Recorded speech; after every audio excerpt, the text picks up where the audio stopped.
Hi hello ನಮಸ್ಕಾರ. ನೀವು ನೋಡ್ತಾ ಇದ್ದೀರಿ ಕರುನಾಡ ಟೈಮ್ಸ್ ಡಿಜಿಟಲ್ ಮೀಡಿಯಾ. ಕರುನಾಡ ರೌಂಡ್ಸ್ಗೆ ಸ್ವಾಗತ. ಬೆಂಗಳೂರಿನ ನಕಲಿ ಔಷಧಿ ಜಾಲಕ್ಕೆ 5 ರಾಜ್ಯಗಳ ಲಿಂಕ್, ತನಿಖೆಗೆ 5 ತಂಡ ರಚನೆ. ವಿಶಾಖಪಟ್ಟಣದಲ್ಲಿ ಹೋಂವರ್ಕ್ ಮಾಡಿಲ್ಲವೆಂದು ಶಿಕ್ಷಕಿಯಿಂದ ಮಗುವಿಗೆ ಹಲ್ಲೆ, ಕುಸಿದು ಬಿದ್ದ ವಿದ್ಯಾರ್ಥಿ ಸಾವು, ತನಿಖೆ ಆರಂಭ, ಕುಟುಂಬಸ್ಥರ ಆಕ್ರಂದನ.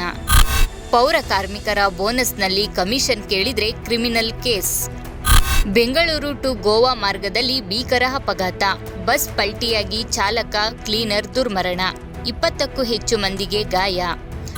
ಉಡುಪಿಯ ಕಾಂಗ್ರೆಸ್ ಮುಖಂಡ ಡೇವಿಡ್ ಡಿಸೋಜಾ ಹತ್ಯೆ ಕೇಸ್ಗೆ ಬಿಗ್ ಟ್ವಿಸ್ಟ್. ಬೆಂಗಳೂರಿನಲ್ಲಿ ಪಾಗಲ್ ಪ್ರೇಮಿಯ ಕಾಟಕ್ಕೆ ಬೇಸತ್ತು ಗೃಹಿಣಿ ಆತ್ಮಹತ್ಯೆ, ಆರೋಪಿಗೆ ಪೊಲೀಸರ ಬಂಧನ.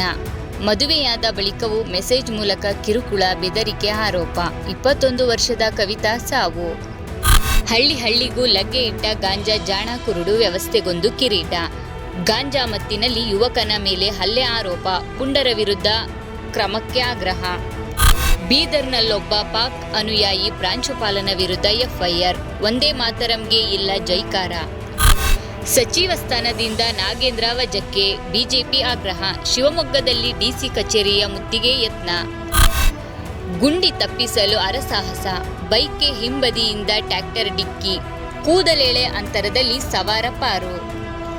2.50 ಲಕ್ಷಕ್ಕಾಗಿ ಪ್ರಿನ್ಸಿಪಾಲ್ ಹತ್ಯೆ, ಕೊಲೆಯ ಬಳಿಕ ಗೋವಾ ಟ್ರಿಪ್, 2 ವಿದ್ಯಾರ್ಥಿಗಳು ಬಂಧನ, ಕಳ್ಳತನಕ್ಕೆ 5 ದಿನ ಸಂಚು. ಮಂಕಿ ಕ್ಯಾಪ್ ಕೈ ಚೀಲಸಿದ್ದ, ಕೊನೆಗೆ ಪ್ರಿನ್ಸಿಪಾಲ್ ಹತ್ಯೆ.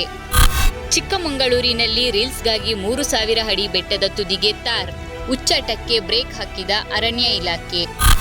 ವಂದೇ ಮಾತರಂ ವಿವಾದ ಮತ್ತೆ ಭುಗಿಲು, ಕಾಂಗ್ರೆಸ್ ವಿರುದ್ಧ ಅಮಿತ್ ಶಾ ಗಂಭೀರ ಆರೋಪ. ಹಾಸನದಲ್ಲಿ ಪ್ರೀತಿಸಿ ಮದುವೆಯಾದ ಬಳಿಕ ಕೌಟುಂಬಿಕ ಕಲಹ, 2 ವರ್ಷದ ಮಗುವಿನ ಸಾವಿನ ಬಳಿಕ ತಾಯಿ ಆತ್ಮಹತ್ಯೆ. ರೇಣುಕಾ ಸ್ವಾಮಿ ಕೇಸ್ಗೆ ಬಿಗ್ ಟ್ವಿಸ್ಟ್, ಪ್ರದೋಷ್ ಮಾಫಿ ಸಾಕ್ಷಿ ಅರ್ಜಿ ಆದೇಶ. ಆಗಸ್ಟ್ 24ಕ್ಕೆ ಪ್ರದೋಷ್ ಬಳಿಕ ವಿನಯ್ ಗೌಡ ಮಾಫಿ ಸಾಕ್ಷಿ. ರೇಣುಕಾ ಸ್ವಾಮಿ ಕೇಸ್ನಲ್ಲಿ ಹೆಚ್ಚಿದ ಕುತೂಹಲ. ಅಭಿಮನ್ಯು ಬಳಿಕ ಚಿನ್ನದ ಅಂಬಾರಿ ಯಾರ ಪಾಲಿಗೆ? 4 ಗಜರಾಜರ ನಡುವೆ ಶುರುವಾಗಿದೆ ರೇಸ್. ಧನಂಜಯ, ಪ್ರಶಾಂತ, ಮಹೇಂದ್ರ, ಏಕಲವ್ಯ ನಡುವೆ ಪೈಪೋಟಿ. ಇದು ಇಂದಿನ ಕರುನಾಡು ಟೈಮ್ಸ್ ರೌಂಡ್ಸ್ನ ವಿಶೇಷತೆ. ಮತ್ತಷ್ಟು ಸುದ್ದಿಗೆ ಕರುನಾಡು ಟೈಮ್ಸ್ ಡಿಜಿಟಲ್ ಮೀಡಿಯಾವನ್ನು ತಪ್ಪದೆ ವೀಕ್ಷಿಸಿ.